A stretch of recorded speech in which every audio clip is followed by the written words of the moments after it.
the moment. Got a little warning pop up on the dash for brake pads worn. It's not obvious whether it's the fronts or rears. Some cars have no wear sensors at all.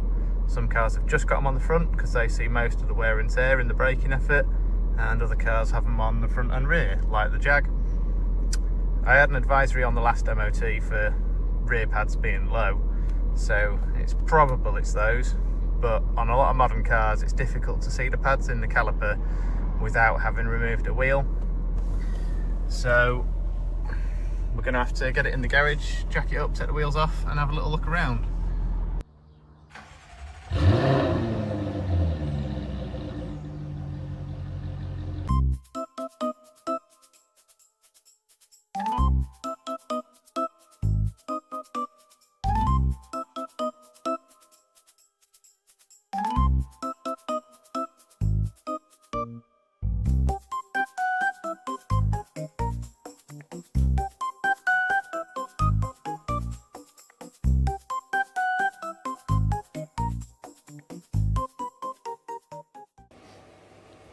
That is what I would call a tight fit.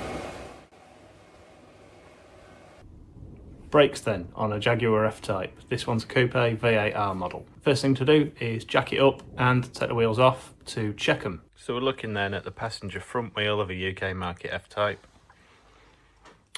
This is an indication of the minimum thickness of the disc. So there's a lot of material left on that before it reaches the minimum. You feel here for a lip. There's a barely perceptible one. We've got loads of room left on these discs. They're in pretty good shape. Looking down this way into the caliper, you can see the pad. There's about 10mm or so of friction material here between the pad backing plate, the friction material and the disc.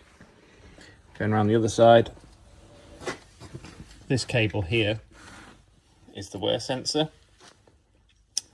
The wear sensor is like right at the back of the pad material, so when you get close to running out of friction material, the wear sensor contacts and electrically links everything and brings up a warning light. So basically my front brakes are pretty much brand new, it looks like, which is good. That saves me a lot of money. Now we're looking at the driver's rear wheel of a UK market car.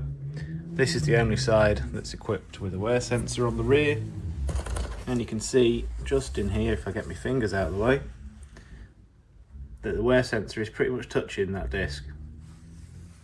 So that will be what's brought up the dash warning light. And on the front, we've maybe only got about 1mm or so of pad material left here. So we've definitely got our money's worth, and that's where the problem is. Disc thickness, we've still got a bit to go before we reach the minimum. However, they have got a heavier lip than the front, so I'm probably just going to replace those anyway. And then I know that my rear brakes are fine. So discs and pads for the rear then. Let's get them on order. Another point to note then about the brakes, and it goes for a lot of cars, not just this one, is that there's multiple sizes of brake available. It depends on the size of the engine, depends on optional extras. These discs look to be about 380mm, I would say. Having a bit of a guess there. Yeah, I'll go 380. That sounds like a familiar sort of size. So that's what we're going to go and look for on the internet. I'm pretty sure I can get them from M-Tech Brakes, who I've used in the past quite a few times, and they're a real good brand. And another quick word on pads. Multiple kinds, multiple types available, multiple compounds. Depends whether you're doing track driving, fast road driving, or you just want something cheap, run-of-the-mill to get you through.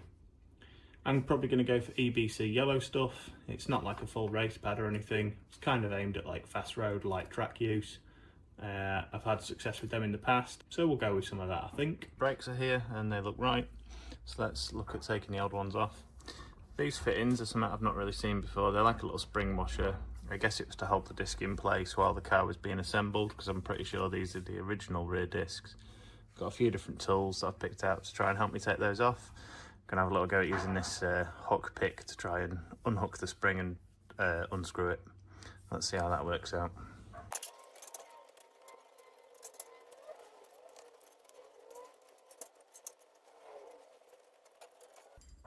Okay, cool. That's those little things out of the way. Sometimes you'll see a securing screw somewhere in the middle of the studs. There's nothing on this disc. but it still feels like it's clamped pretty tight, and that's because the handbrake's on. Jaguar, in their wisdom, have had the forethought to include a maintenance mode that will unwind the calipers for you.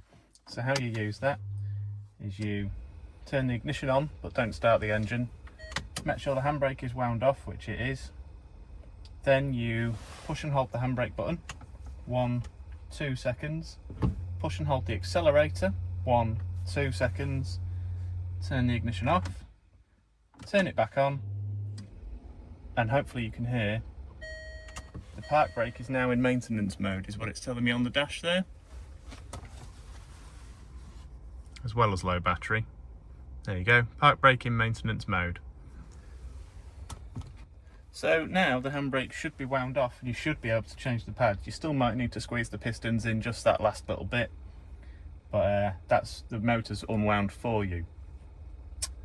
Then, once you've done that then, so you come back to the car with the ignition off and do exactly the same procedure but in reverse. So ignition on, park brake, 1, 2, accelerator, 1, 2, ignition off, ignition on, and you can hear there that the maintenance mode is disengaged and the calipers have wound themselves back out to the discs. So that's that. Thanks very much, Jaguar. Handbrake is actuated by this electrical plug and this motor. To remove this, we need to depress this middle bridge piece that the tip of my thumb's just touching. Sometimes it's easier to do that by just putting a screwdriver in, and we should hear a little click as the locking mechanism disengages. That little snap there means that the plug is now free to just remove. They're not always that easy. Sometimes they're on really tight because they see all the road muck and dirt and grit. Sometimes a little blasted WD-40 can help loosen things up. So your handbrake's wound off, now what? We need to remove this inner piece, which is called the caliper. This outer piece is the caliper mounting bracket. So we're going to take the caliper off by undoing this nut, and at the bottom there's another nut here too. These are a 13mm head on this one. Some cars they're sort of 10mm, whatever. They're quite a small size. They're not normally that tight. These little rubber diaphragms or bellows here are covering what's called the slide pin. The slide pin, when you start to unscrew here, sometimes the slide pin will turn around as well and you won't be able to get it unscrewed. So there's actually some flats on here where we can put a 17mm spanner in like that to hold that tight. So we're going to try and break off the 13. There she goes. And see how that slide pin can move around. So you've got to hold that steady while you undo this nut at the back. And there's the bolt. You can see it's got a little splash of Loctite on just to keep it fastened. So the actual torque spec's not that massive, but the little bit of Loctite is quite surprising how tight it can make it to break off. And the same again on this lower one. I won't bother moving the camera. It's exactly the same, it's just down below here.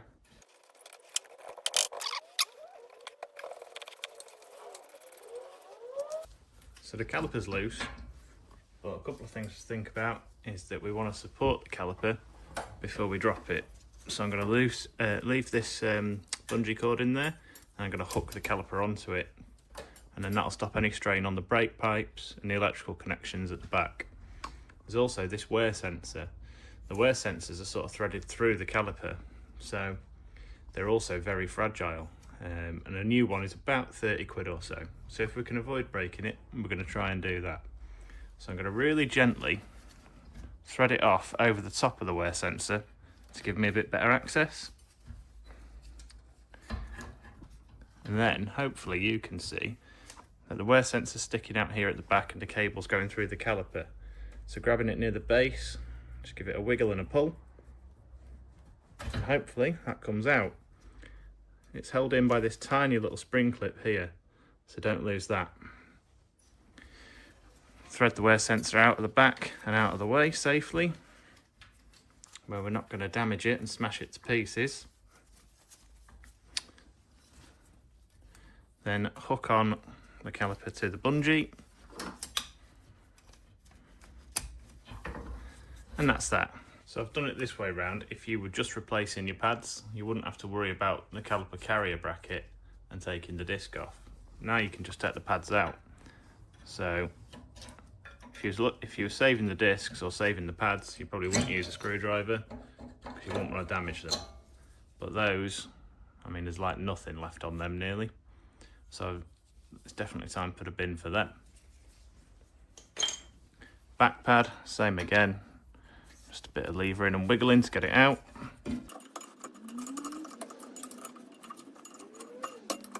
So that one again, real minimal material left on it.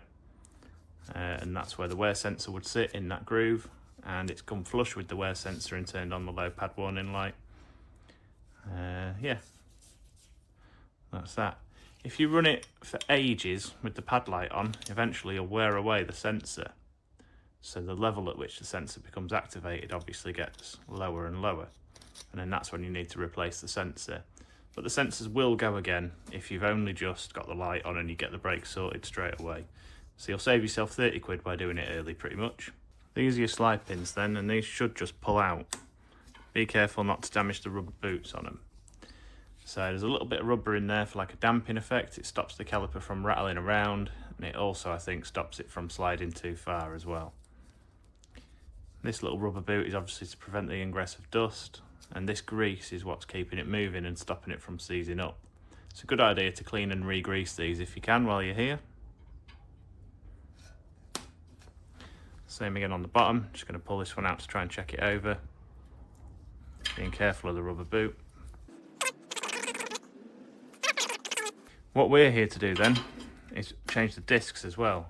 If you was just changing pads, this is where you would put your new pads in, put your caliper back on, and jobs are good. But we'd need to get the bracket off. There's more than one way to skin a cat.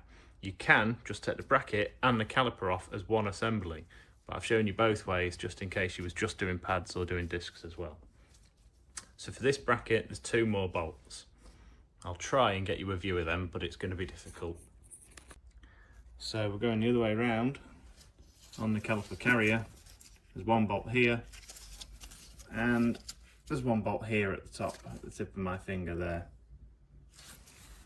So to get the 2 caliper carrier bolts off, it's a 15mm socket, and I've gone straight for a nice long breaker bar because these are normally bloody tight. If you imagine that the caliper's connected to the bracket and the bracket's connected to the car, that makes these 2 bolts the only things that hold the brakes on. So I'm going to struggle now.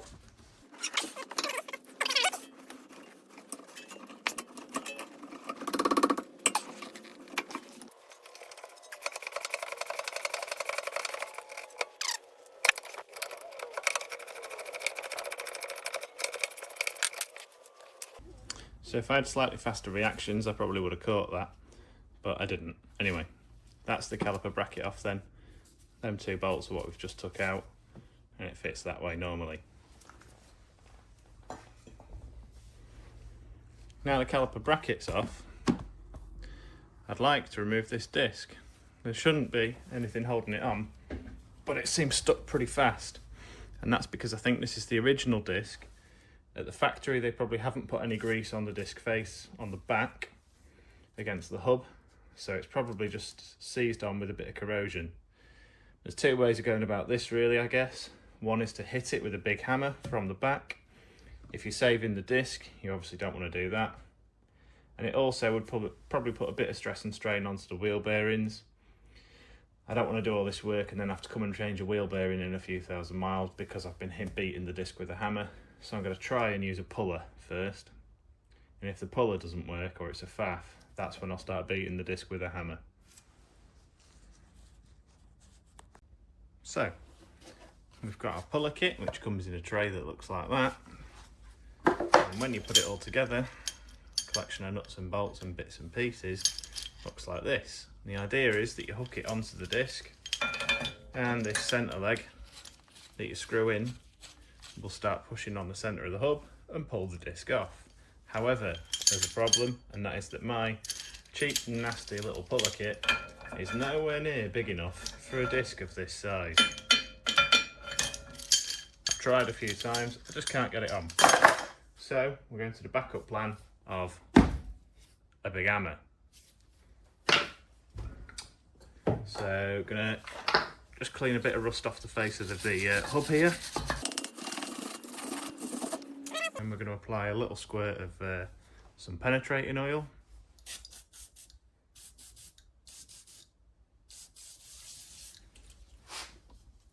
Obviously you should never put oil on brakes, but we're changing this disc anyway. There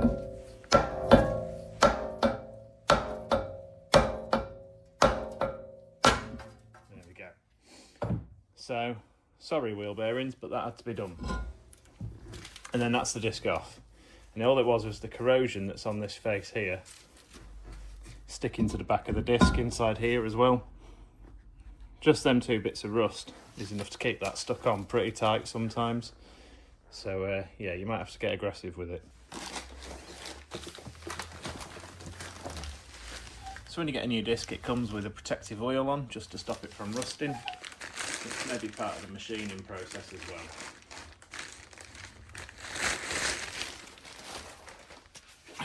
So these have got little C-hooks on, and they're basically to aid brake cooling and keep your pads from glazing up and things like that. They aid in scraping the pad surface and also letting gas off the surface of the pad. I'm not dead technical with the motorsport stuff, but there's a few different things that they do. A couple of degreasing wipes then, try and get most of this oil off. A quick little word on brake alignment.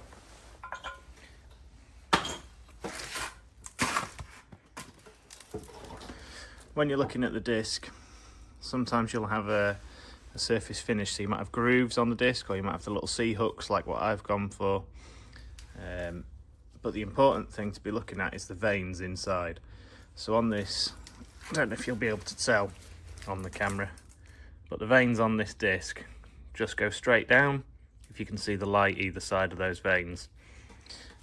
Sometimes the veins inside the disc have got like a spiral pattern to them, so it's important to fit those the correct way round on the correct sides of the car. They're usually stamped or marked to tell you which side they should be on, and that helps the airflow go sort of from the centre to out of the disc, or if the car's designed to do it from the outside in and then out. But yeah, just pay attention to which side you're putting the discs on. If you've got straight veins, then that means that the grooves or the C-hooks will probably be directional. But yeah, it can be either way, so check it out.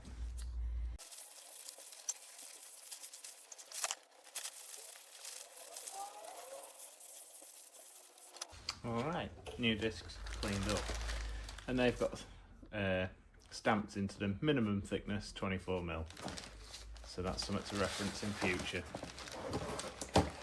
Mounting the new disc then, we struggled to get the old one off the hub because of the rust between the two faces, so I'm going to give this a little scrub, and then we're going to apply some copper grease. Copper grease will prevent that corrosion from forming, make the disc easier to remove next time. There are better greases these days. There's like ceramic grease, which is designed for brakes, but that's quite expensive, and I've got loads of copper grease left over, like an unbelievable amount. I'll probably be using copper grease until I die. Yeah, I'm going to use up the copper grease and try and get rid of it. So it's not perfect, but we've done what we can. If there is a massive build-up of rust around the hub, it can make the disc sit unlevel, and then you can get like a pulsing pedal, or you can have brakes that are slightly like out of balance, not mounted very well, because of the grit or rust underneath them. Anyways, I'm going to spread this all around. Like I say, I've got loads of it, so I'm not going to be too shy with it, but equally you don't want to put loads on because it'll just squidge out and contaminate the brakes anyway.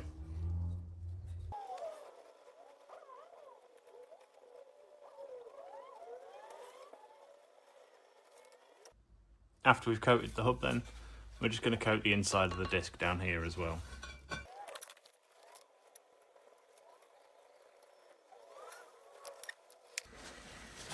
So be careful not to get any grease on the actual brake surface of the disc.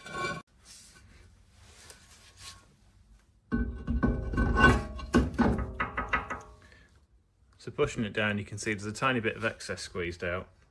But that's all right, we can wipe that off.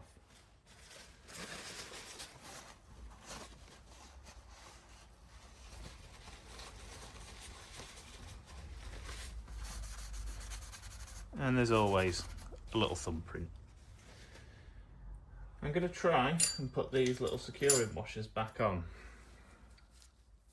I don't really like the design, they're quite fiddly to remove, but we haven't got like a normal securing screw that I would normally see, so that's all we've got.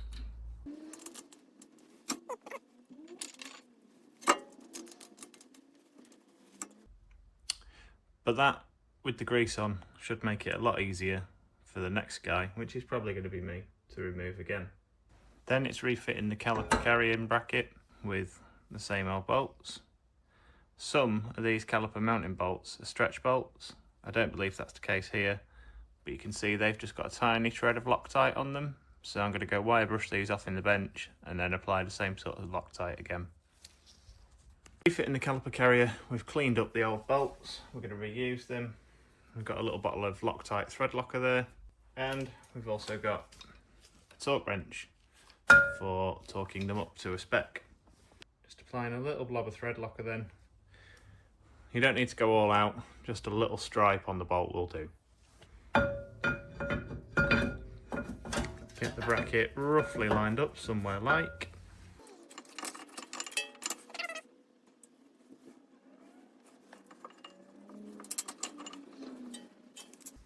I'm just going to nip them up and get them fully seated with a ratchet first.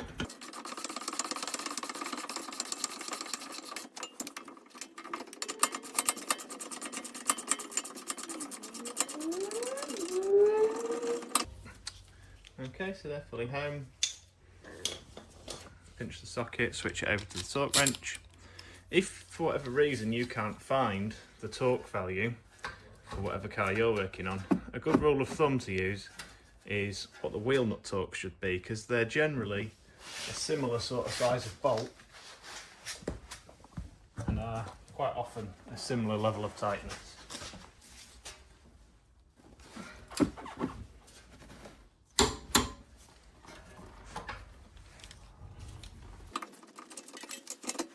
See your war face! Ah! Bullshit! You didn't convince me! Let me see your real war face! Ah! You don't scare me! Work on it! When you're using a torque wrench, that one click is all you need. If you double click it, it's generally bad practice, and that's how things end up over torquing and sometimes cracking. So that's your caliper carrier fitted, torque to spec. Next job will be to put the pads into the caliper carrier. So these are the new pads. They're just EBC yellow stuff. That's the part number if you need it.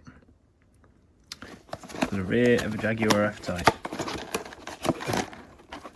In the box we've got some anti-squeal shims. They'll go on the backs of the pads between the caliper and the pistons.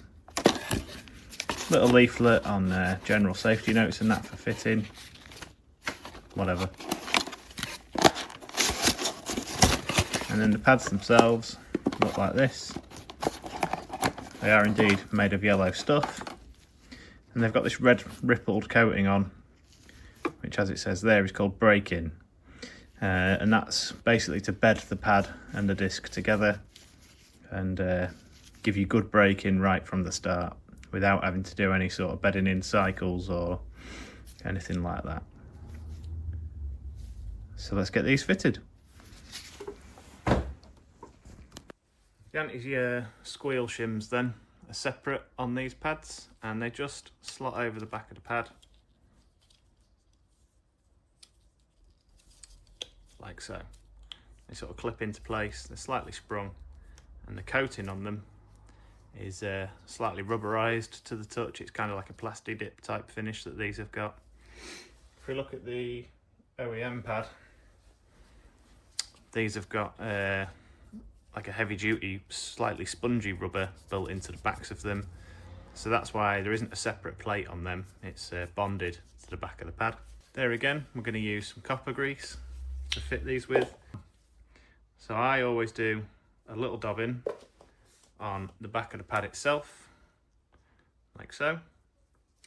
Then I fit the anti-rattle or anti-squeal shim over the top of that. And I do that so that if I ever need to reuse these shims, for example, if I buy a set of pads that come without it, then the shim will come off easy enough and it's not going to be rusted and stuck to it and hard to remove. You see those little lugs line up with the holes on the shim. Then I do the same sort of thing for where the shim will then fit to the caliper. Do a little dobbing on this side and a little dobbing on that side.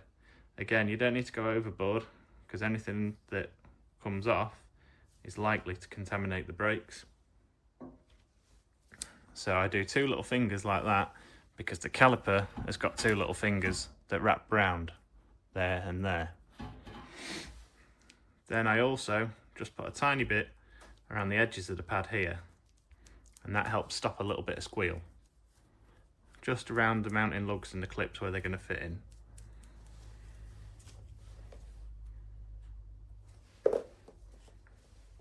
Some people are dead against doing this. They say, the grease will attract all the dust and then it'll form a grinding compound and things will rattle about and wear themselves out earlier.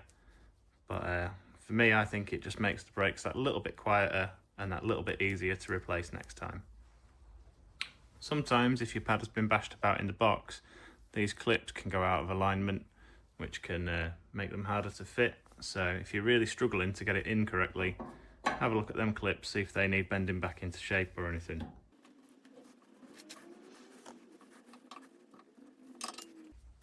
See how I'm having a fight? That little tab's just bent outwards slightly, which is not meant to do. So I'm just going to use some pliers, try and bring that back into alignment. Just like that. Same again on that one.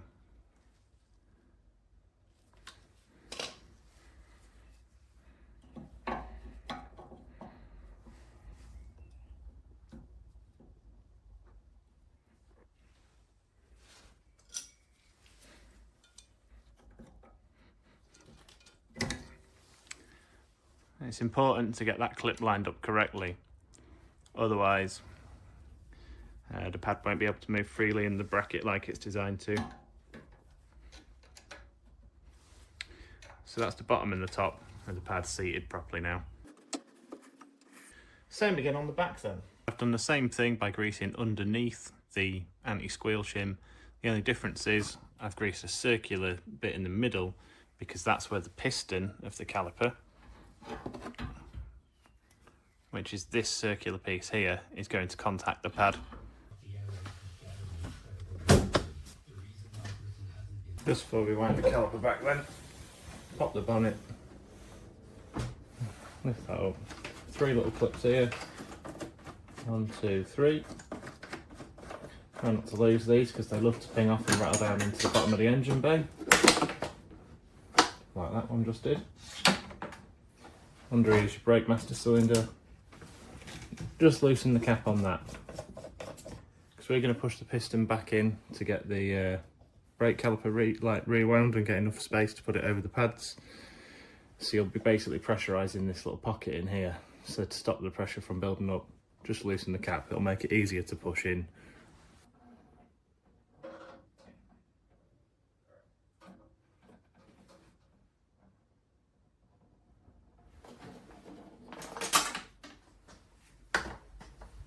Gotcha, you little.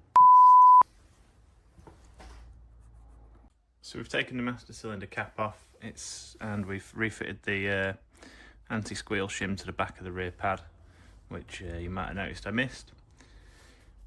Now we're going to try and rewind the caliper. So we want the piston here to push down into the body of the caliper, and we can do that with a little rewind tool. So you get different styles of attachment to wide pegs, to narrow pegs. In this case for the Jag, it's a 3-pin arrangement like that. And on the face of the caliper, hopefully you can see on the piston there, we've got 1, 2, 3 little indentations for those pins to fit into. So can be a bit of a faff to line these up. The tool I'm using is a Laser Tools rewind tool.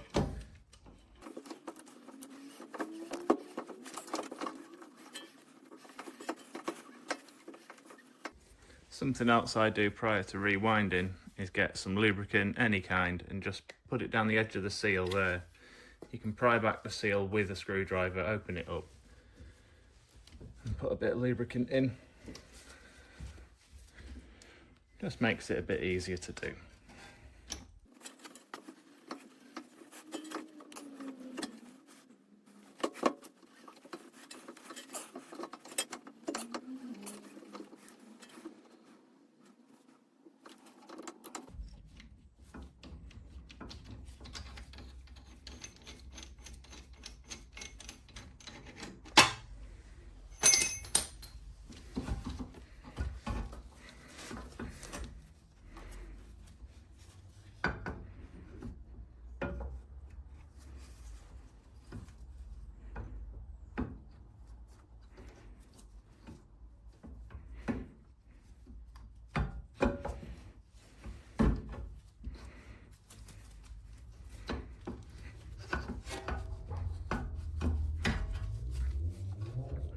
So there you go, it's a bit fiddly, but we've wound the piston far back enough to stretch back over the new pads now. Next up will be to put Loctite on the slide pin bolts here, and then tighten them to torque spec. Slide pin bolts then, 2 of them up and there. A little bit of Loctite to go on. Don't need loads and loads, just a little dribble. Might just need to jiggle the caliper to get the hole to line up.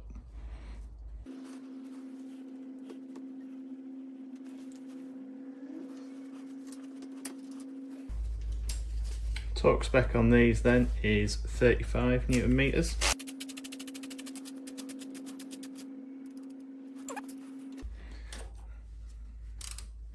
So you might remember that when we were fitting these, we had to hold the slide pin with a 17mm. You'll have to do the same to get them to torque up properly.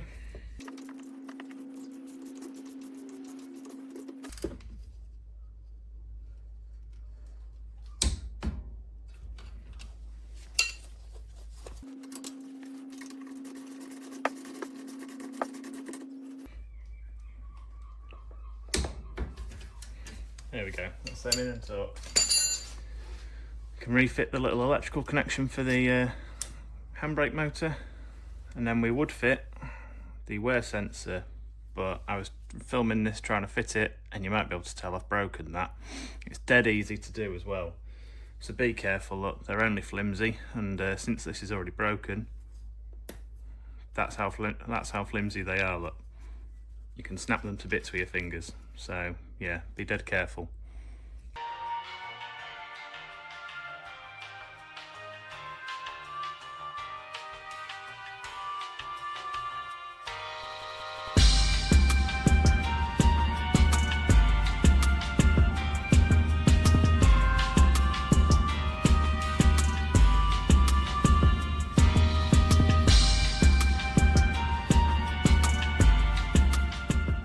Wear sensor then, it's just held in by a couple of little rubber bung type things that hold the wiring in place. Those just pop out, just little clips that sit on those bits, and then the plug is all the way at the back over here. There's a little tab to depress at the front edge of the plug here, like that. Hear that little snap? That means it's released, and then you can pull that off. Try not to lose the other end of the plug, because it'll disappear under the subframe if you're not careful. Then wait a few days in the post for your new one to come. So we're a good few days later on the Jag. The new wear sensor has turned up. So the new sensor is going to clip into the rear of the pad then, and this time we're going to do it without breaking it, he says. Just feel for the little groove where it sits, and they should get. There you go, that's in nice and firm, nice and snug. Then we just got to carefully route the cable on its original clips. So first of all, it needs to thread down the back here. And so I think it came up through the wishbone, as far as I remember. So we should have a clip on the top of this line here, on the back of the brake pipe, or the brake flexi hose I should say. And then there is a further clip on the brake flexi as well, just hidden at the back there. So it follows the brake flexi hose, and then the electrical clip is just going to go around the back. I'll try and get you a slightly better view of that if I can. So hopefully you can see where it's come onto the brake flexi here. One under here at the back, and then up and over the top. Should just be able to see. There is the connection for it.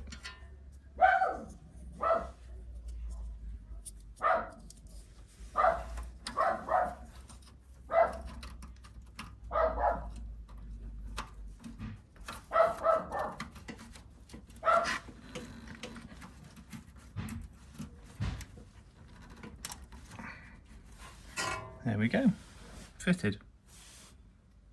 So with the wear sensor refitted then, just going to put a little bit of copper grease on each of the wheel studs, just so that the wheel nuts nice and easy to remove, don't seize in place or anything like that.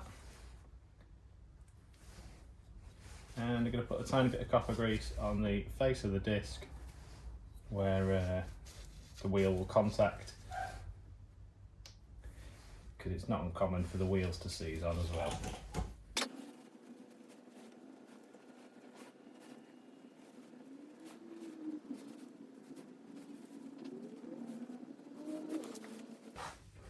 Finally then, it's time to refit the wheel. So the way I do that on this car, these wheels are not light, they are nearly 30 kilos a wheel. So roll it over onto my thighs like so.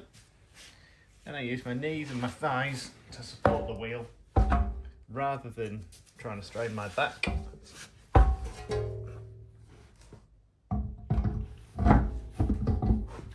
Get it located onto the studs like that, and just put a nut in at the top to retain the wheel and stop it from dropping,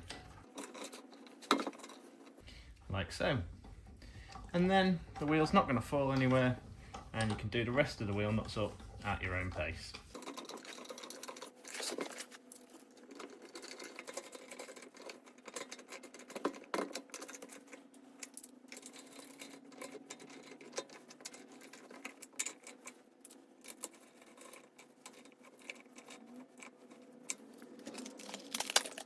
And we've gone for a slightly different design of locking wheel nut, more closely matches the original nuts, and it's not peeling apart like the Jaguar nuts were. Torque setting,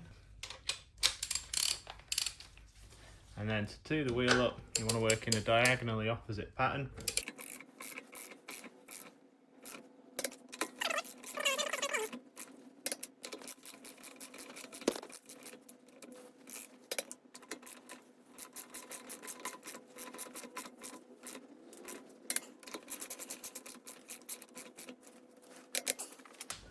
And that's that, the wheel's on and torqued up. So that's it, the rear brakes are changed. Hope you found it useful, informative. If so, please do like and subscribe, it's what keeps it all going. The next video is going to be catalytic converters, how to spot when they've gone wrong, why they fail, and how to replace them.